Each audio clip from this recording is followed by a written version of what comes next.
Hello everybody, it is Badger Wild and we are back with a much anticipated Space Engineers ship classification video, this time getting to the big heavy hitters of any small ship fleet, and that is going to be the one and only the bomber. Yes, that's right, we're finally here folks, we're at the bomber. So without further ado, if you like what you see on this channel, be sure to like, comment, and subscribe so you can see more of it. The channel's got a lot of content, and you can spend several hours just looking through some of the stuff that I've been doing on here. And I got more content coming constantly. But without further ado, let's get started. So, bombers.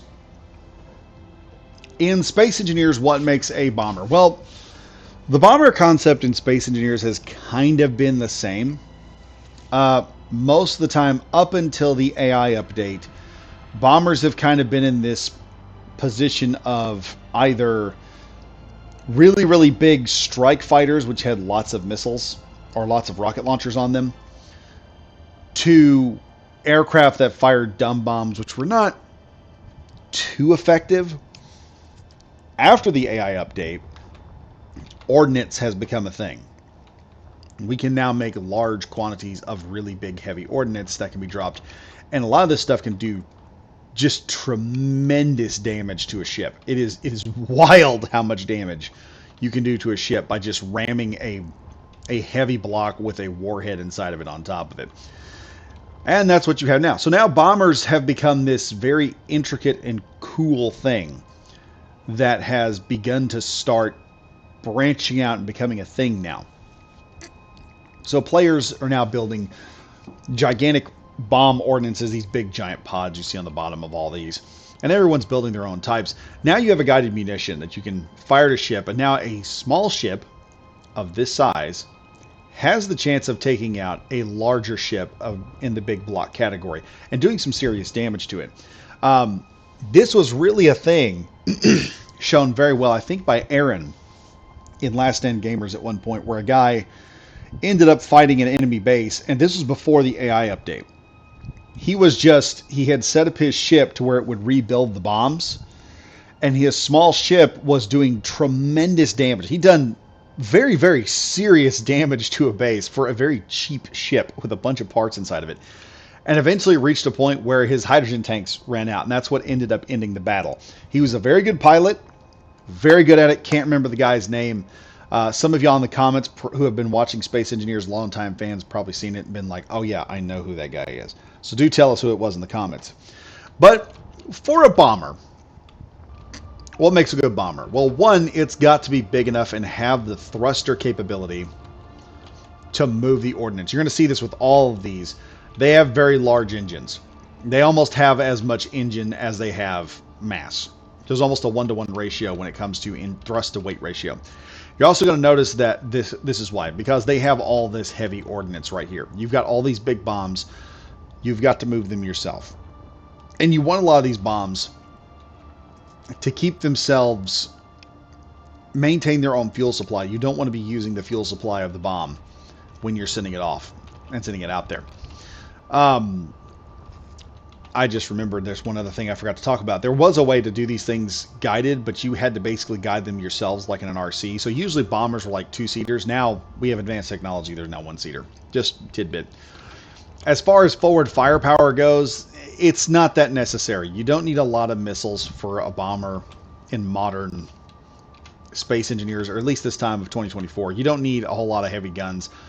Mostly guns are placed onto the ship as an afterthought.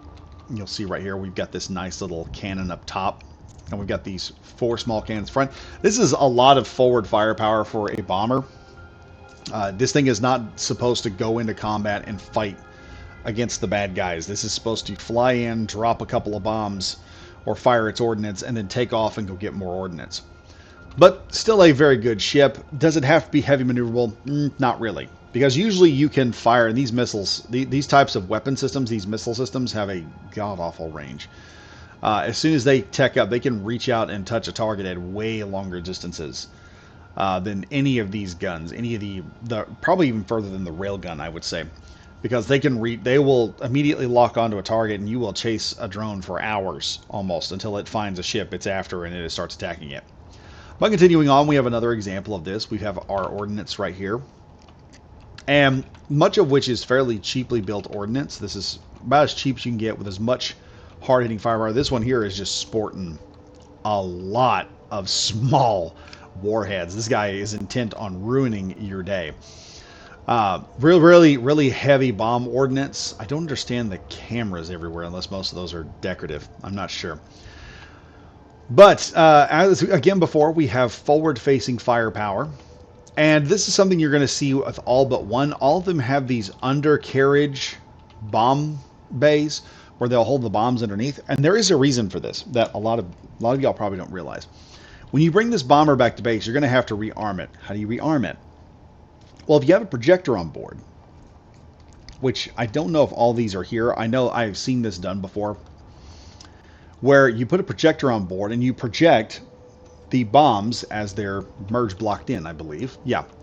So as they're merge blocked in, you just simply project the bombs, place your ship on top of the welding platform you're on, and it welds up a whole new set of bombs. Your bomber's ready to take off and go again. You can just start hammering away at the enemy. So that's a great little addition to have for your bombers if you're at a base and you want to have some extra stuff. And you're going to see this with all but the next one. All of them have the clamp underneath. That way you can just land the ship or use an auto landing sequence if you've got the AI set up on the ship for it. You can automatically have the ship auto land. It'll turn on the welders and weld up all your ammunition. This one over here is going to require something to fly through in order to, or welders on the side, because though you do put your bombs underneath, that would be ideal for a welding system. You can put bombs on top. You can do this. And also, this is a prime example here also of the other doctrine. Like, you can have guns to defend yourself, or you can just be effing fast. And that is where this comes in. You can see the thruster bank on this is massive. We've got 5 large ion thrusters. And this thing, I guarantee, you hit the thrust, it's going to take off very quickly. It's going to have a nice spatial acceleration, despite the fact that it is using ion. And its job is not to engage the enemy with any guns. It is just a fast hit and run quickie boy. Okay, this is just Spicy Boy comes in real quick, hits you in the face, and takes off running just as fast as he can go. And that's how this works. The missiles are going to do most of the work, and that's the point of the bomber, to take the guided munition systems that we have now and drop them on. Also, these missiles look amazing. I love this stealthy kind of look they have going on. Anyway, continuing on, we have a final entry here, similar to the others. This is more of an atmospheric version, and I brought this one in because it's got some very interesting stuff. One, we do have the gun on top. We do have the 2 guns in the front for defensive fighting capability. This is more of an atmospheric one, but this creates a bomb that's very different, and it is your ordnance is going to make a big difference in how your ship responds and operates. Also, to make that, we've got 3 large heavy ion thrusters in the back just to get this thing out there. We can print these bombs back up. They're held together with merge blocks, not rotors, as some people like to do. Some people like to put rotors, but merge blocks are pretty much the best way to do it, because this does attach the ship. This attaches the bomb to the ship. It is part of the ship until you take off, and then welding these back up is much more easier when you're out there. But you'll notice that the thrusters are only operating on a 1 linear plane, and that's because, more than likely, and I suspect this is correct, there is a gyro in here. It will set the bomb into the direction where it needs to go. And then these are just to guide the bomb to make sure it goes in. So you don't even need bombs that are thrusted. If you're dealing with atmospheric, the bomb doesn't need to thrust forward or get any speed. It'll build that up on the fall. You just really need thrusters to keep the thing floating in the air, to get it lined up with whatever you're wanting to hit and let it just drop in and smack the target. Anyway, I hope you guys enjoyed this video and it helps you guys out with your bombers, and I hope you guys have come up with some great ideas. Can't wait to see them in Space Engineers and in the Discord. Also, just an FYI for everybody, be careful what you say in the Discord. I've thought about having to tell y'all this, and I am not saying this for my sake. I am saying this for y'all's. Right now, if y'all haven't noticed, the politics in gaming have gotten a little spicy like they were back in 2014, if y'all know what was going on. And the FBI is now involved in the United States. So do watch what you're saying. I would hate to find out one of y'all got Waco'd for some stupid reason. Anyway, everyone, hope you guys enjoy the bombers. We'll see those in the Discord. Keep yourselves safe in the Discord because we are being watched by Big Brother once again, as if YouTube was not enough. And as always, stay safe, stay frosty. I'll see you guys next video. Goodbye for now.